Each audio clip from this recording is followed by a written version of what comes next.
श्री स्वामी समर्थ. ओम साईराम. तर माझ्या ब्लॉगमध्ये पुन्हा तुमचं स्वागत आहे. तर तुम्ही आज बघाल की मी काय करते आहे. तर माझी सकाळची सुरुवात झाली होती. माझी सकाळची सुरुवात कपड्यावरनं झाली आहे, कारण माझे 2 दिवसाचे कपडे बाहेर सुकवायला टाकले होते. ते मी काढून आणले. मग ते सुकवून मग माझे झाल्यानंतर मग मी कपाटात ठेवल्या. त्यानंतर पोराला अंघोळ वगैरे घातले. मग त्याची शाळेची टाईम झाली होती. मग त्याला आवरून वगैरे त्याला व्हॅनमध्ये सोडून आले. तो गेल्यानंतर मग दार वगैरे पुसून घेतला. मग कारण आज होती चतुर्थी, संकष्टी होती आज, आणि माझं गुरुवारही होता. मग त्याच्यामुळं मी दार वगैरे पुसून घेतले. मग मी गेले आंघोळीला. आंघोळ वगैरे झालं, माझी देवपूजा केली.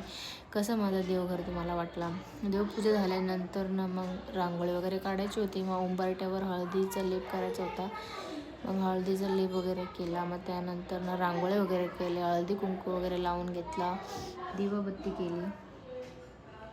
सगळं करून झाल्यानंतर मग यांची पण आंघोळ बाकी होती. मग त्यांच्यासाठी गरम पाणी लावले होते आंघोळीला.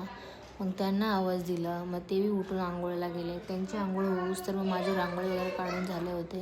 रांगोळी वगैरे काढून झाल्यानंतर मला ठेवायची होती चाय ठेवणार होते मी.